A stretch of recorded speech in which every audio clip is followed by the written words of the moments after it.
Welcome to Pharmacy to Dose, the critical care podcast, where we are discussing critical care and its pharmacotherapy in a fun and entertaining manner.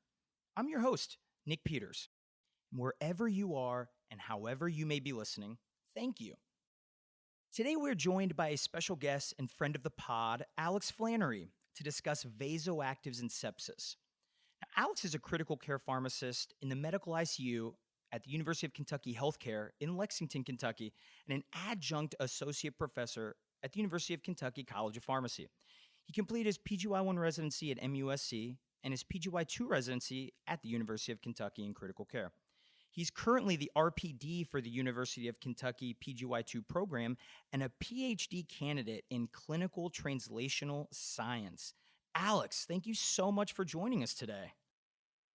Happy to be here. So what stands out to me just a little bit is that your current employer and where you live is the University of Kentucky in Lexington, but I know you grew up in Louisville. So is this common? Like, are you now banned from going back to Louisville? I've been shunned, yes. No, it's not uncommon. We've been up in Lexington now for quite a few years, so it's one of those things where my wife is actually a huge U of L fan, so we are a house divided for sure. And then her parents are huge U of L fans as well, so I have to be careful what I wear sometimes in some of our basketball games around the mother and father-in-law. But other than that, it's okay. Well, that was unexpected that your wife is a U of L fan, because for those who may not know, I mean, this is a serious rivalry on par with, Texas, Oklahoma, Duke, UNC. I mean, one of my absolute favorite stories is that patients fought in a dialysis clinic because a Louisville fan said that they were going to whoop Kentucky, and it caused just an all-out brawl. Doesn't surprise me, unfortunately. So in all of your free time, between being, a bedside pharmacist, RPD, PhD candidacy, not only, toss in just, casually being a dad and a husband, do you get to go to many basketball games? We went to a few. Honestly, the seats are so hard to get for us.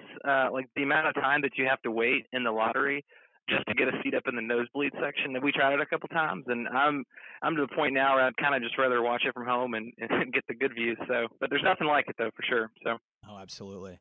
Another huge thing, Kentucky's home to the Bourbon Trail, which if anyone hasn't had the chance to visit who's listening, it's absolutely great. So, to the listeners, what would you say your favorite bourbon is? Are you a bourbon drinker at all?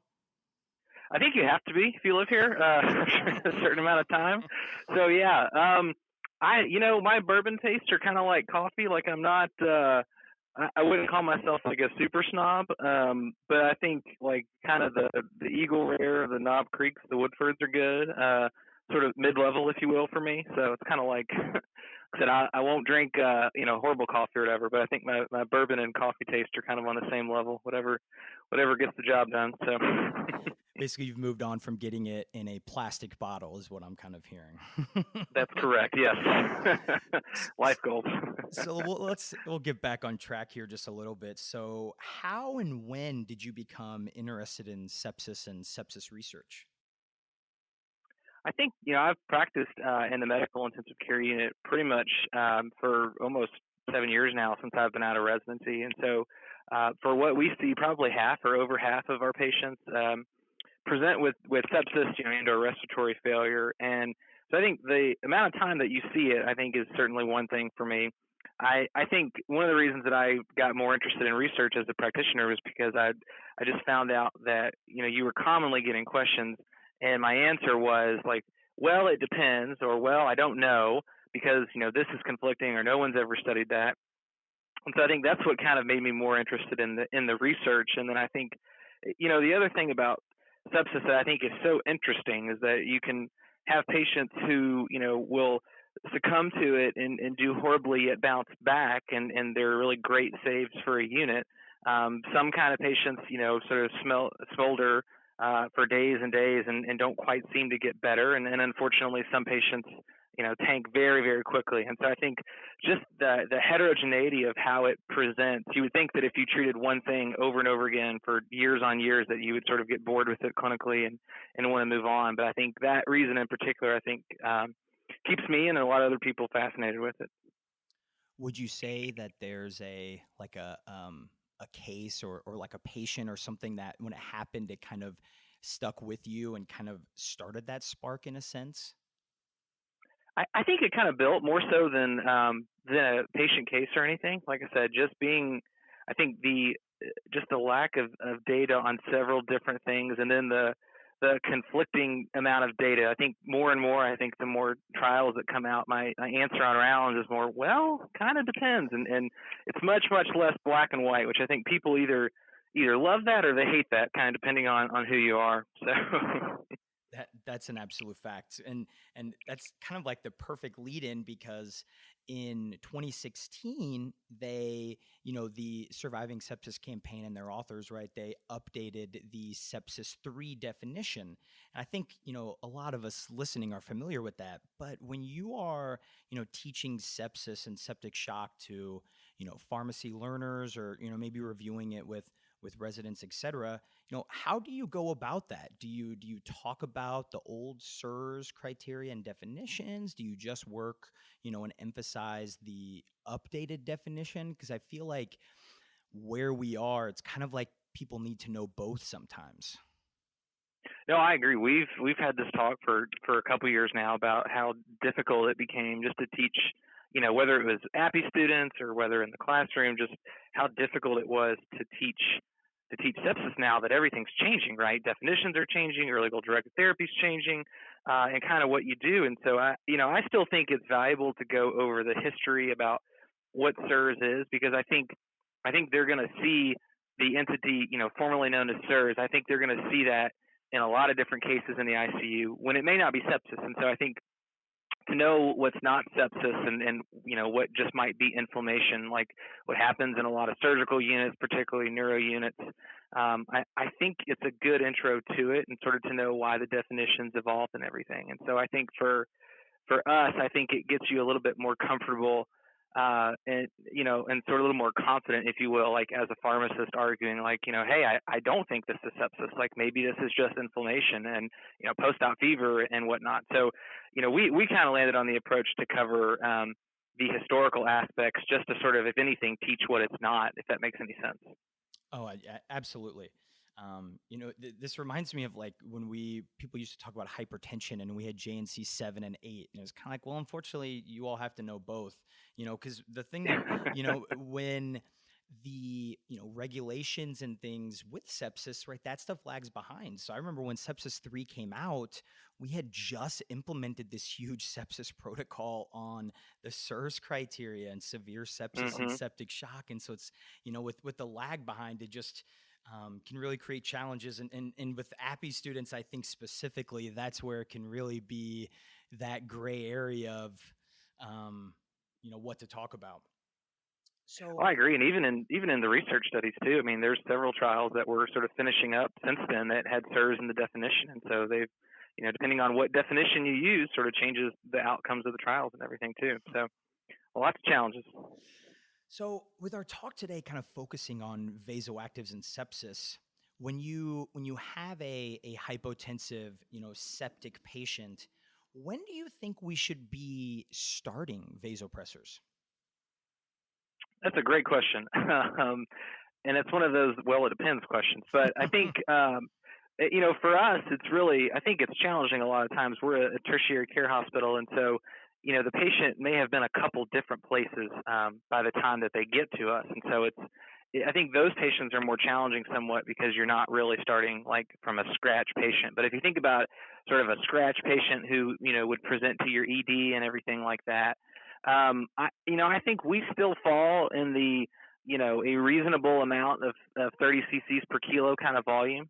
So a couple liters, and then we start vasopressors after that. So I think, it's been interesting for me to see the pendulum. I admittedly wasn't practicing, with the whole leave a fed, leave him dead kind of philosophy. And then, the pendulum swung way back over to lots and lots of fluids. And I think, definitely the last, 5 to 7 years is coming markedly back. And so I think, I think the answer is really it's more dynamic than it just is a straight probably amount up to certain so. And I think that's one of the reasons why, early goal-directed therapy and subsequent trials kind of faded out compared to standard of care, because I think these dynamic markers of fluid responsiveness and some other things, I think, are probably the answer to that. I think the Clovers trial, which is sponsored by the NIH Pedal Network, they're very, very close to being done enrolling with sort of a restrictive versus a liberal approach to these kind of patients. And so I think that'll guide us a lot in terms of future trials. But there's already been several pilot trials that really sort of show that the more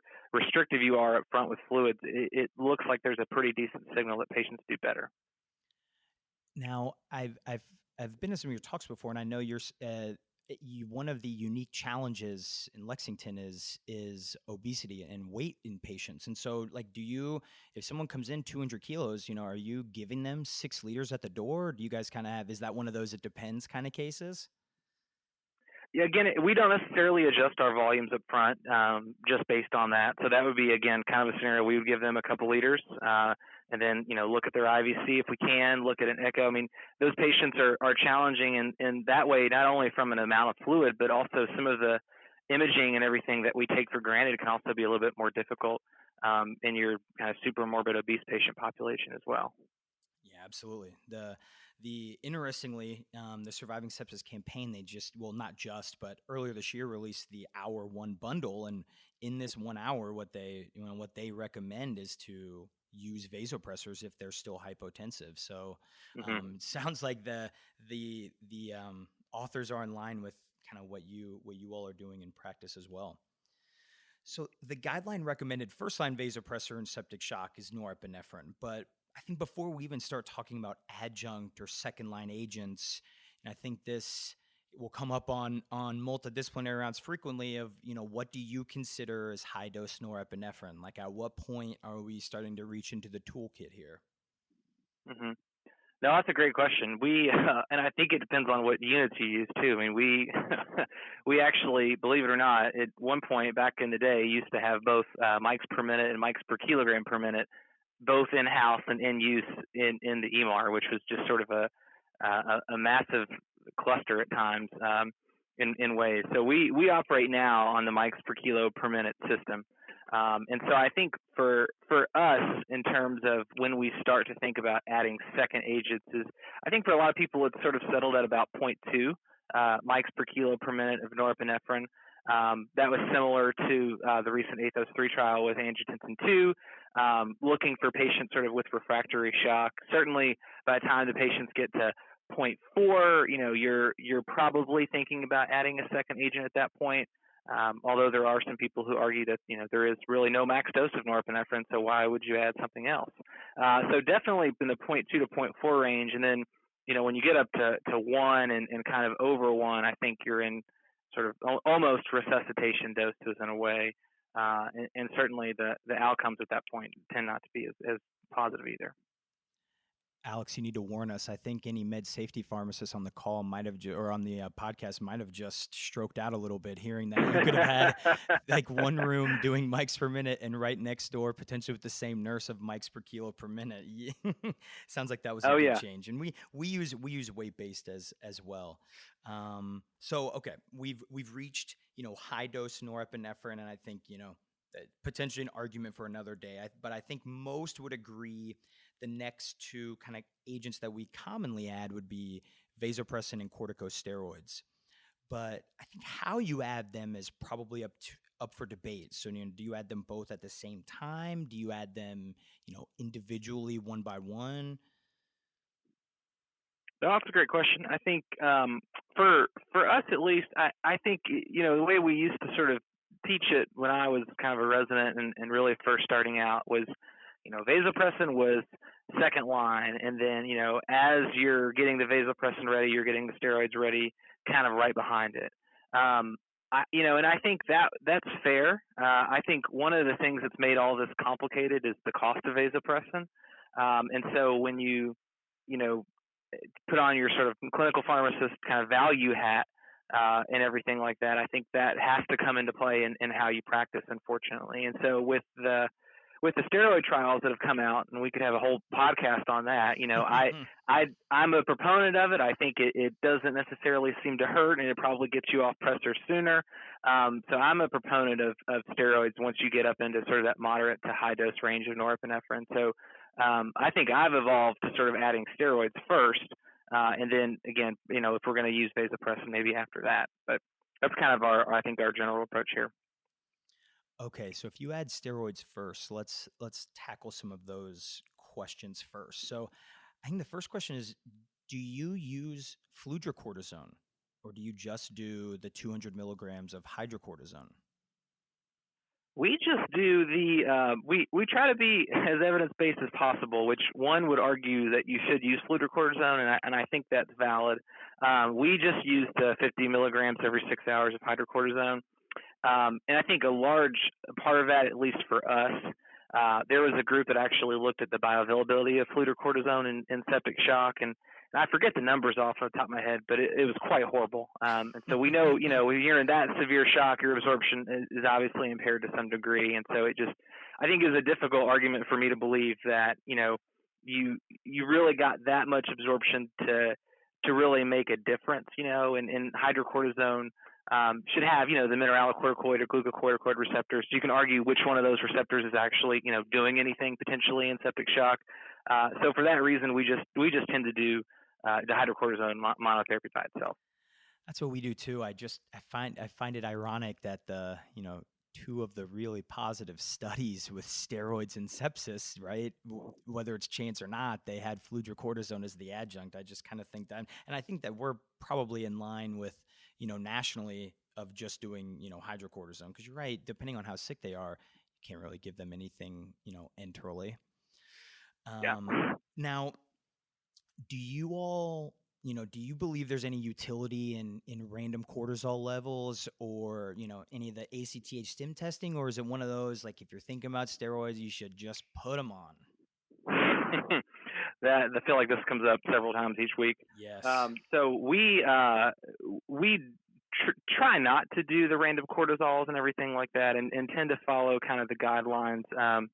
If you're refractory to pressors and you're escalating your pressors and you're going up, just add the steroids. I think, at times, I think if people end up sending them and you're sort of on the fence about it, and it can influence your decision, I think, in some ways, especially if like a random cortisol is less than 10.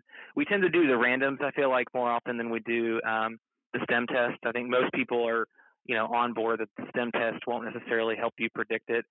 But the random cortisol, at least for our practice, has tended to find its way in somehow. So, if you're thinking about adding it and your random cortisol is sort of less than 10, I think you're definitely going to get them. And then if it comes back, mega high, it might help you hold off. But I think for my own personal recommendations, I think that if you're thinking about adding it, I think you should just add it, especially if you're sort of rapidly escalating and going from there. So I completely agree, because more often than not, it's not going to be very low or very high. It's going to be this number that's like between 10 and 20 that doesn't really help you. You're kind of still on the fence with what to do with it, right? And so then you don't really act on that level at all. And so kind of shifting back to vasopressin for a second, that's where, you brought up the cost, and I think the cost benefit analysis of vasopressin is so hard to be able to put into like a good way to have, cost effective use of it, because it is expensive. But then I think, there's some literature supporting it that's kind of saying that, maybe doing it earlier, you might get more benefit, right? From, the relative vasopressin deficiency and things that might happen. And so it's a struggle for sure. No, I agree. It's always hard. I mean, I think it is. You can say vasopressin as well as catecholamine sparing, and I think there's a lot of value in that. I just don't know what that, like you said, putting a dollar amount to that, I think is just incredibly difficult. Now, kind of going even further down the line, thinking of our sick patients, or maybe you're at the point in this in the care of this patient where you may need to start tailoring your pressors. So, when do you like to switch to or maybe add epinephrine? Is that more of like it's almost always a third line kind of in addition to the two? Are there scenarios maybe where you might preferentially do that? Use epinephrine as your second agent? Yeah, I think so. I think a lot of that really depends on what the echo would show for us, especially. So especially if we can get the echo decently early, and we feel like we may not have like an objective, EF or anything like that, but if we feel like we might need a little bit of extra squeeze, that would probably lend us to add epinephrine before vasopressin in those instances.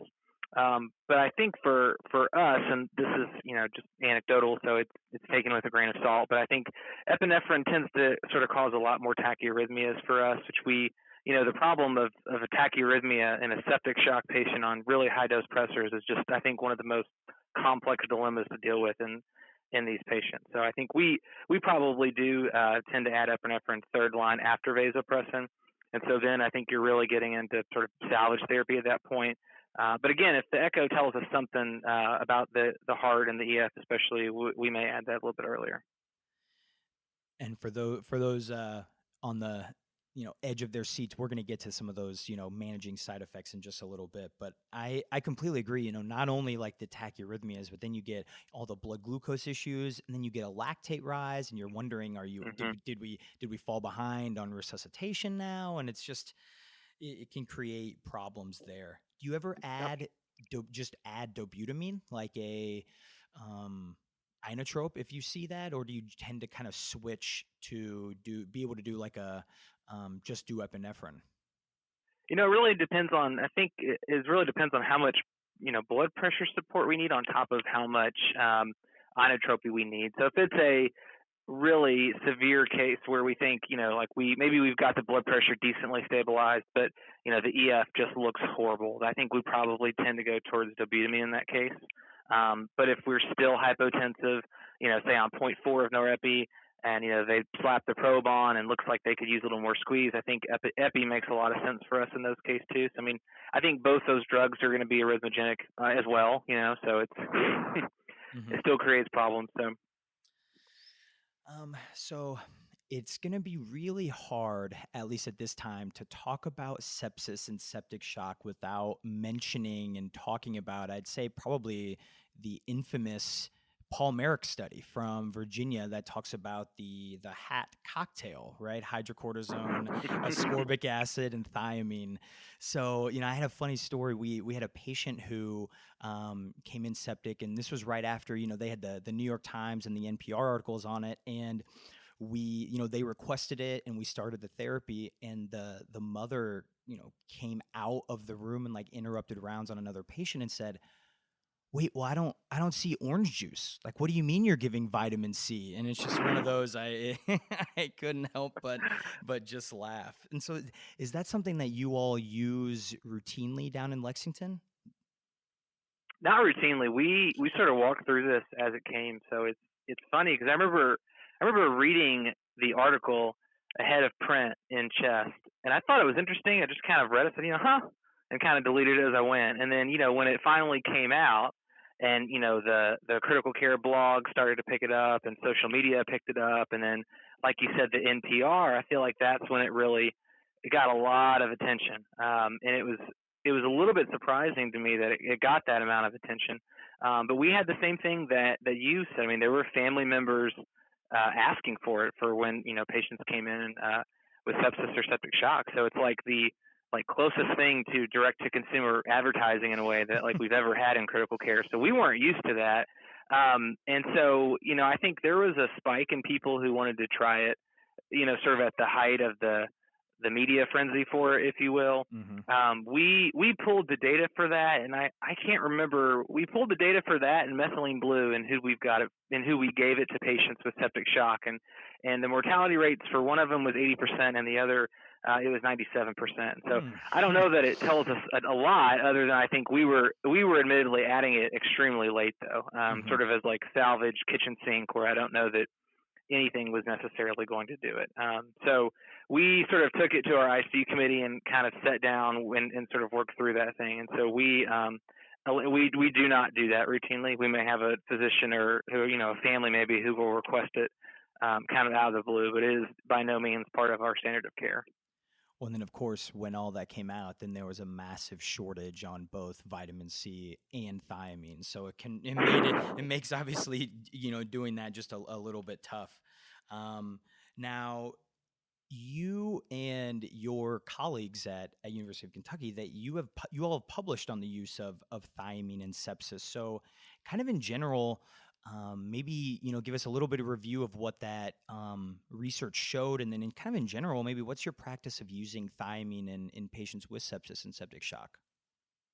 Yeah, I mean, this is, for us, it was kind of a nice mix of using our patients that we saw and sort of integrating it with some of the research that we thought was really interesting. So we unfortunately have a lot of patients that present with substance abuse and very sort of unknown histories. And so we've, for as long as I've been practicing here, we've kind of associated substance abuse with, well, maybe they drink or maybe they have lifestyle behaviors that would sort of predispose them to being, malnourished, which they often are, and those kind of things. And so it's kind of been for us for a while to sort of give thiamine to those patients. And so Mike Danino's group had a trial in critical care medicine a couple years ago where they gave thiamine and septic shock to sort of all comers. And, the long story short is if you were thiamine deficient based on laboratory values, it looked like there was a signal towards reduced mortality with that. And from the whole Krebs cycle, which no one wants to talk about, I'm sure,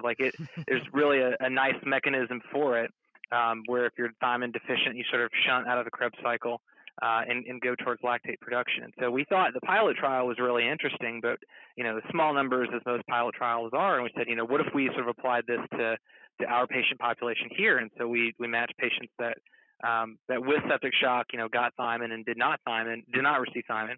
And we found that if you got thiamine, you were more likely to clear your lactate faster, and even a mortality difference as well in the retrospective cohort study. So we don't use it in the sense that like every septic shock patient gets thiamine, but I think we're acutely aware to certain risk factors that may predispose patients to thiamine deficiency. So again, like I talked about, the IV drug users and substance abuse, those certainly, heavy alcoholics will get it as part of standard of care.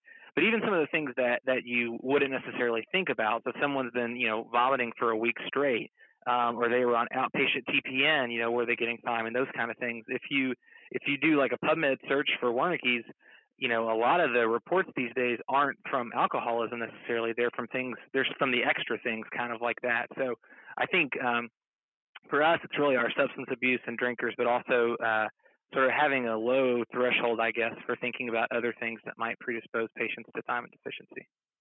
Well, thank you for kind of pulling back the curtain a little bit. That's really, really great points. It makes sense now that you don't use it in all sepsis comers, because a common pushback, I think, from like providers who I work with, right, is saying that, well, I actually want to know if their lactate goes up, right? I don't want to potentially clear it, but yet we're not necessarily fully resuscitating them in a sense. Do you know what I mean? Oh, sure. There's a whole argument that, the shunting to lactate like that is really kind of a fuel for your brain. And so there's a whole, you can go down a rabbit hole and argue that you give something like that, right, and help sort of take away the fuel source for the brain in a stress state, that you might be doing more harm than good. I mean, the trials don't look like that, but I think you could certainly argue that point as well. So. Mm-hmm. So now I think most of the tools are out of the tool chest, and I think when all of this fails and we're kind of in the last line of medications, you kind of hinted on them earlier. I tend to think of two. I think of methylene blue, and then most recently angiotensin II. So I kind of want to talk about angiotensin II here first. That's kind of the new is always better, right? So, of course, right? So where would you say that angiotensin II's place of therapy should be? I think we have to say with its current cost. I think that's probably kind of the matzo ball there, right? With this new med. I think that's the $10 million question about where it should be. It's really, I think it's hard for me with this drug because the researcher in me loves this drug. I think it's extremely cool, as I'm sure a lot of people do. But again, when you put your sort of clinical pharmacist hat and value hat on, I think it's really difficult to provide an evidence-based way to use it, because I think, the trial to me was really more of a phase 2 of, is this a vasopressor? It was very clearly a vasopressor. And there's been sort of several subgroups from it that have said, maybe it's good for those patients who go on CRRT, and maybe it's good in the ARDS patients with shock because they're not making as much, ACE enzyme in their lungs, and a lot of, I think, unique subpopulations that really deserve to be tested out in future work. But I think with its current cost, I think it's probably third line. And I think, the market angle is really to, I think, try to go after vasopressin. But I think, from a safety standpoint, vasopressin doesn't necessarily carry a black box for, arterial and venous clots and everything like angiotensin II does. And so I think it's the cost and it's the safety. So we had thought that it would be third line if we were to add it to formulary, but we elected not to do so necessarily. And I think the problem with doing it even in that role, and it's kind of like I talked about with the vitamin C and the methylene blue, where our mortality rates were so high with them, probably because we added them so late. I think there was a big worry that we were going to add a very expensive drug to patients that, this far in their disease course, really no drug could necessarily cure. We had some issues with, we thought the CT surgeons might kind of run wild with it as well. And so those were kind of things that we elected not to add it. So I think with what is out there right now, I think it would really work well for like a third line vasopressor for what appears to be a salvageable patient. So, not a 98-year-old post-cardiac arrest with multiple comorbidities, but, someone that you think is more likely to be salvageable, who is sort of just shooting through the roof on their pressor requirements. I think that's a reasonable place to use it. But I think given what's published, I think making it anything more than like a third line rescue therapy at this time, I think is maybe just a little too quick to draw it in. So. Yeah, I agree. Theoretically, it would be great if this was like a tenth of the cost and we, could, not only use it more, but I think one thing when a drug is just this expensive is that it's hard to get a lot of research and literature, because most, if not all of these studies are going to be manufacturer sponsored because this drug is so expensive.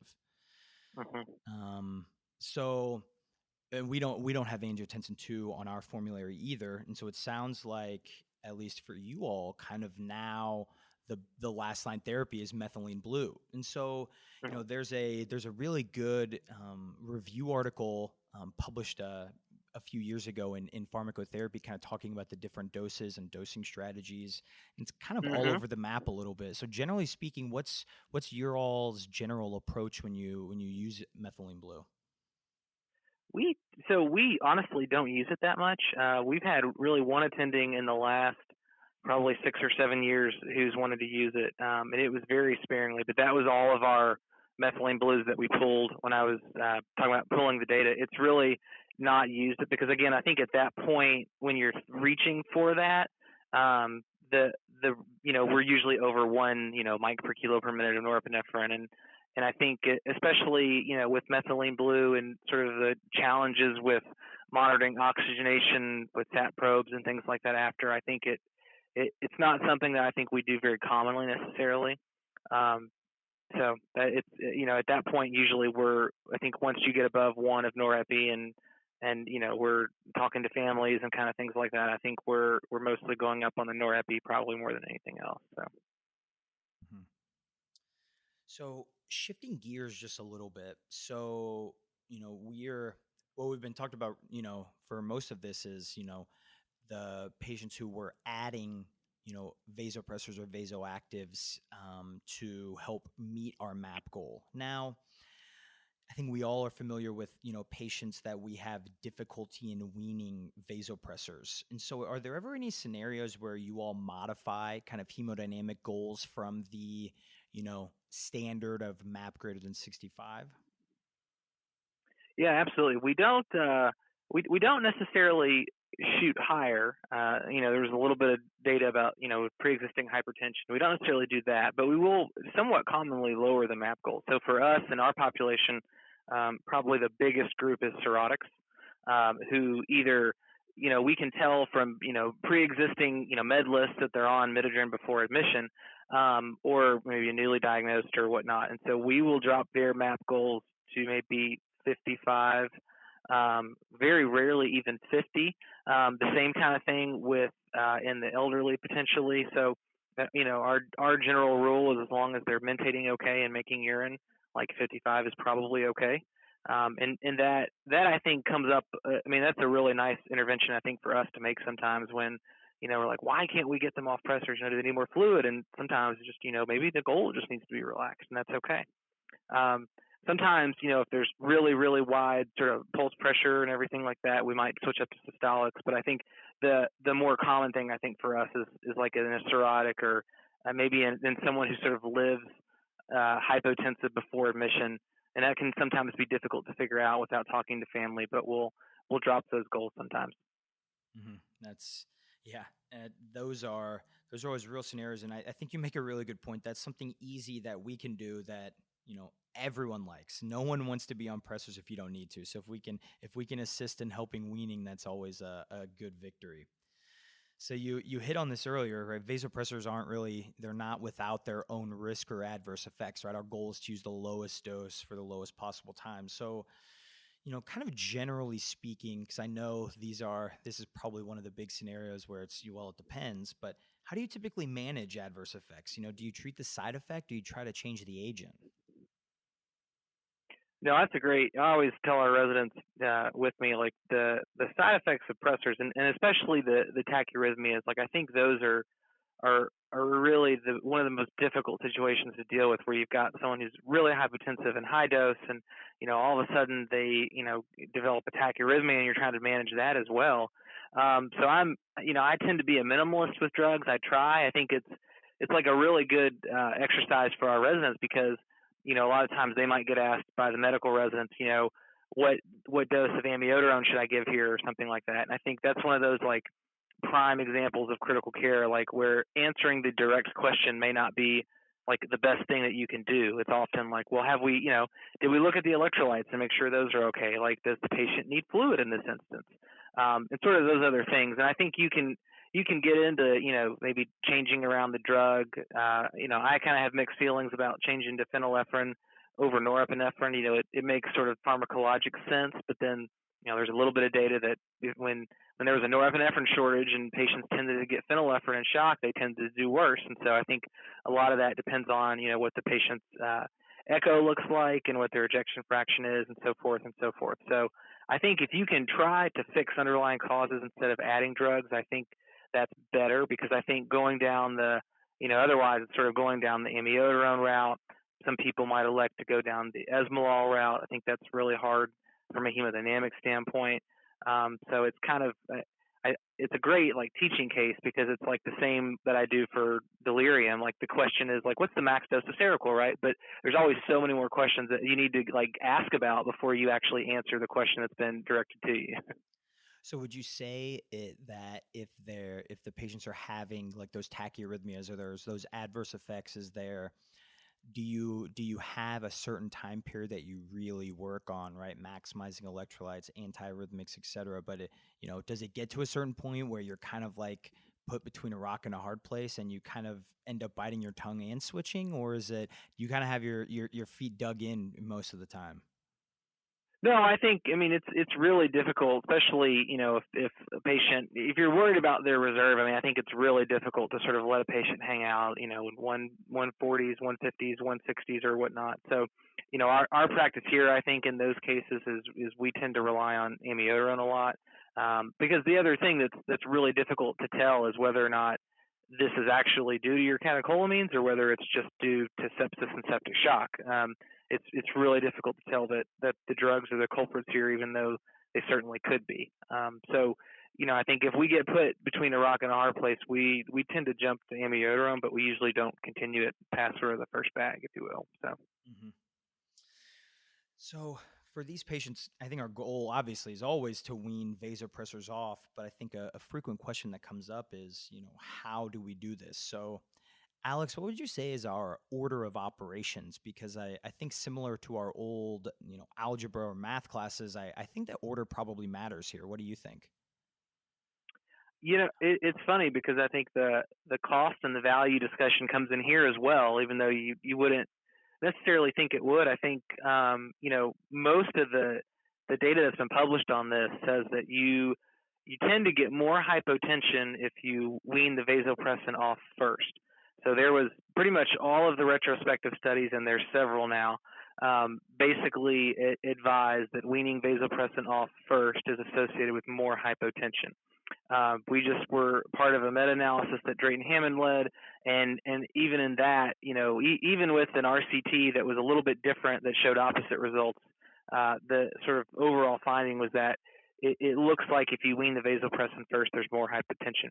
The caveat is it doesn't seem like there's any difference in ICU length of stay or mortality. So again, if you're to the point where you're sort of finishing off your vasopressin bag here, which is $400 or whatever a bag, does it really matter if you go from 0.06 to norepinephrine to 0.1 of norepinephrine and those kind of things? So this is kind of one of those things where I think the literature would guide you one way, and then based on sort of my value assessment of that, I personally practice to try to get the vasopressin off first, just from a cost standpoint, with the recognition that it might come with a little bit of bump in the norepi. So I know I'm torn. I was initially torn because that's exactly right. That used to be the recommendation I would make, right, is to do the vaso first. And then when you practice one way and you see 3 and 4 papers coming out telling you may want to do something differently, it kind of always makes you like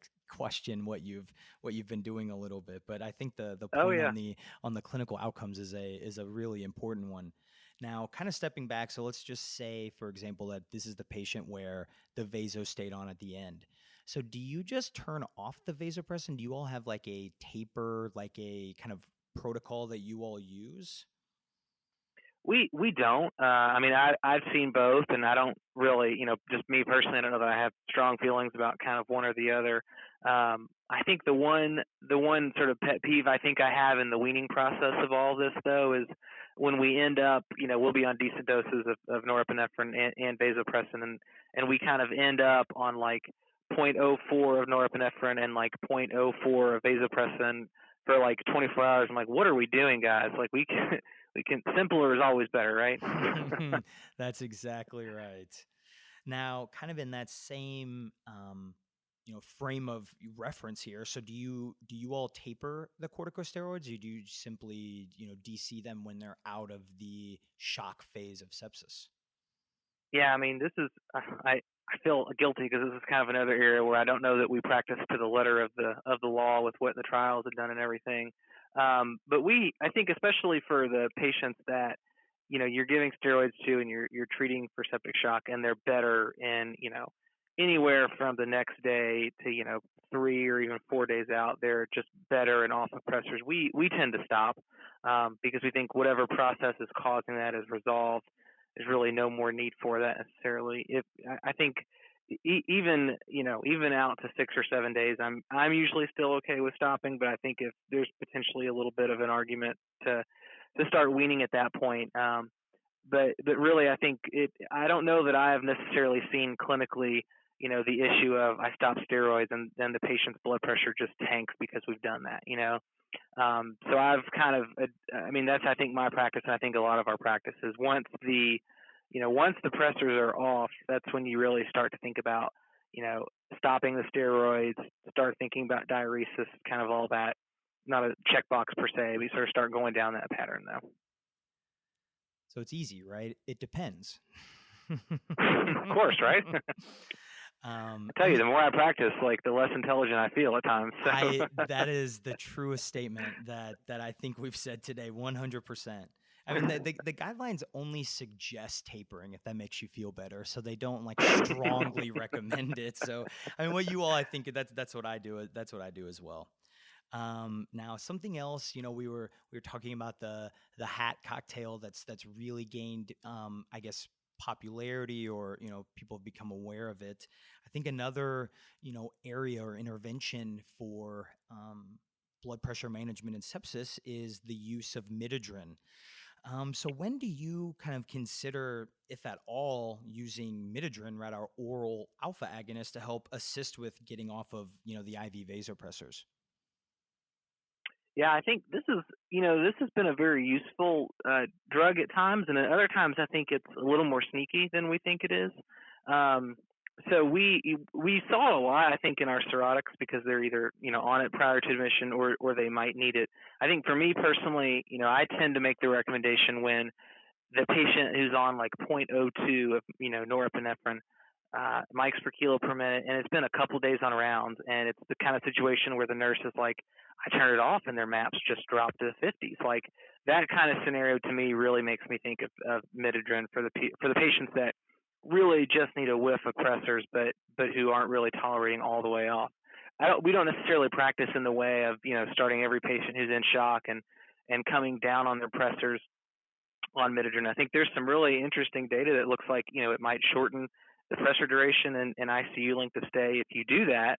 But I mean, I think there's a lot of things about midodrine that have come up. I mean, one of the things there's really a couple of things. I think one of the sort of sneaky side effects of midodrine is the bradycardia because it is the pure alpha agonist, especially if you have someone like on Precedex who you're weaning off the vent, you add midodrine and you're trying to wean off the pressors. I think that can lead to bradycardia or just even the midodrine by itself.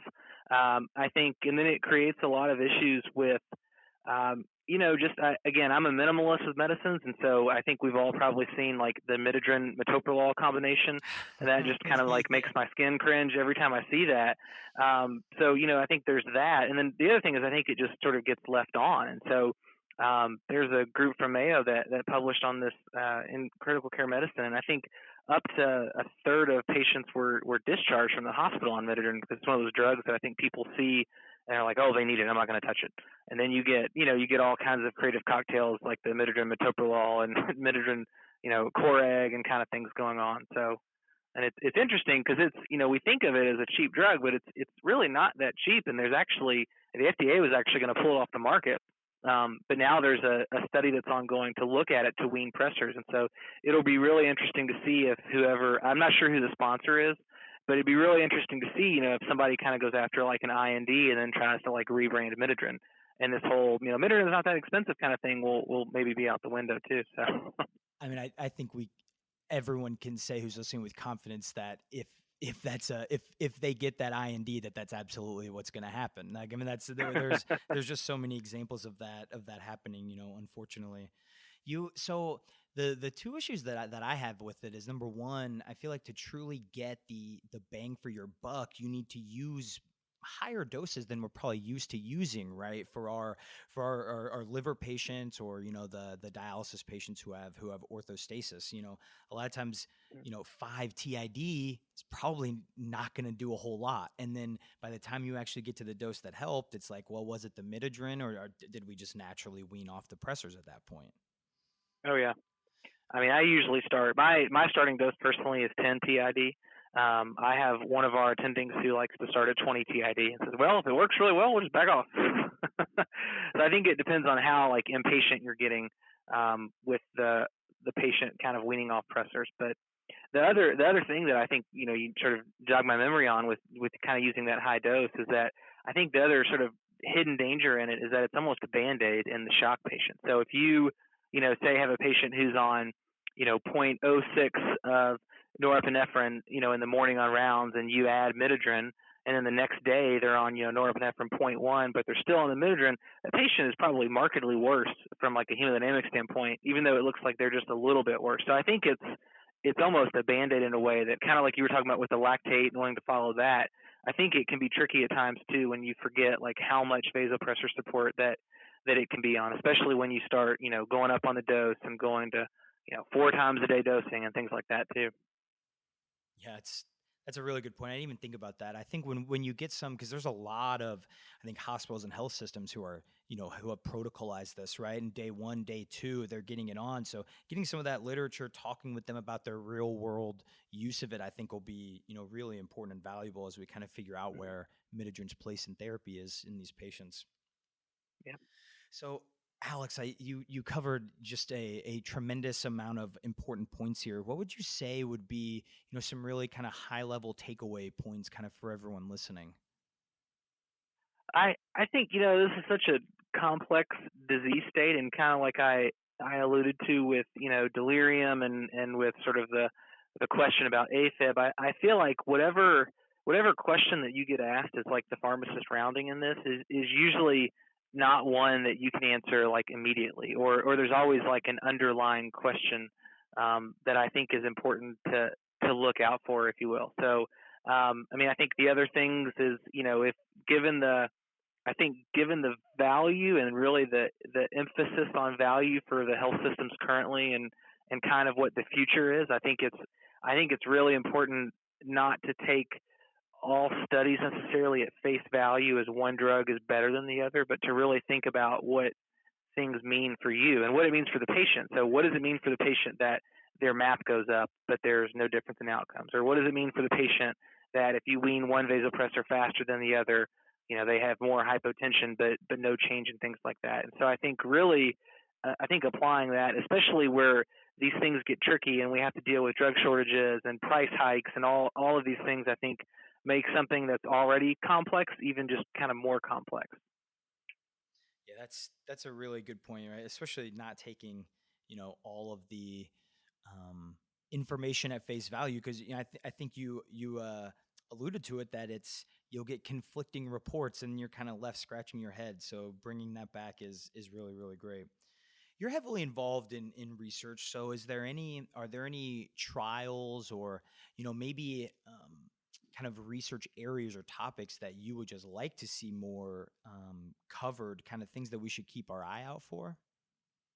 Yeah, I think I mean last you sort of alluded to the hat. I mean, I think that has just exploded. So the last time I looked, there were I think 12 to 14 trials ongoing with that. So hopefully we'll have some answers for that sort of in the next couple of years. I think virtually all of them are testing the cocktail, so you won't know which aspect it is.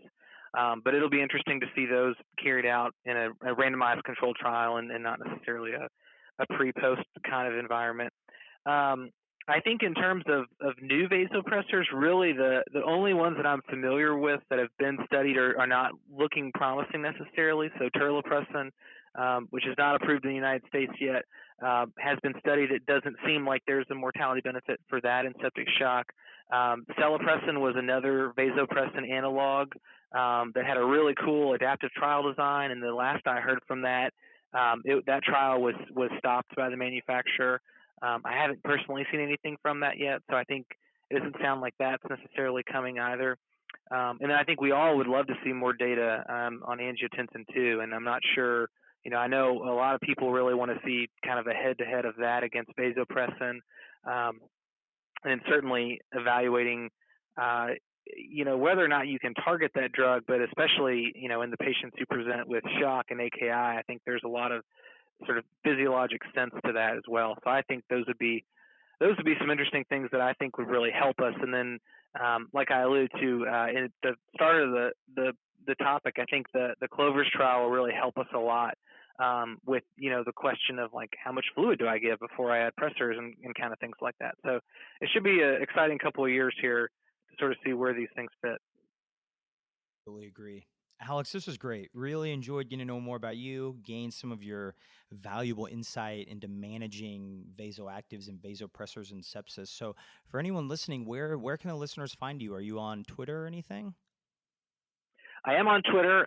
My Twitter handle is at Flannery PharmD, and you're welcome to follow me there for whatever I might decide to tweet. So, all right, thanks, Alex. All right, thanks, Nick. Had a blast. Another huge thank you to Alex Flannery for taking the time to join us. Also, want to give a massive thank you to you, the listeners. This podcast doesn't exist without you, so thank you. So please send me feedback, both positive and negative, as well as any guest or topic ideas via Twitter or Instagram at Pharmacy to Dose, that's TO to Dose, or via email at pharmacytodose@gmail.com. On our website, pharmacytodose.com, you'll find the show notes that include background reading, sepsis guidelines, articles referenced in this discussion, and much, much more. Honestly, I'd love to hear from each and every one of you. Finally, we're still searching for a podcast sponsor. So if you are interested or if you have any connections that could help, please let us know. Until next time, I'm Nick Peters, and this is Pharmacy to Dose, the Critical Care Podcast.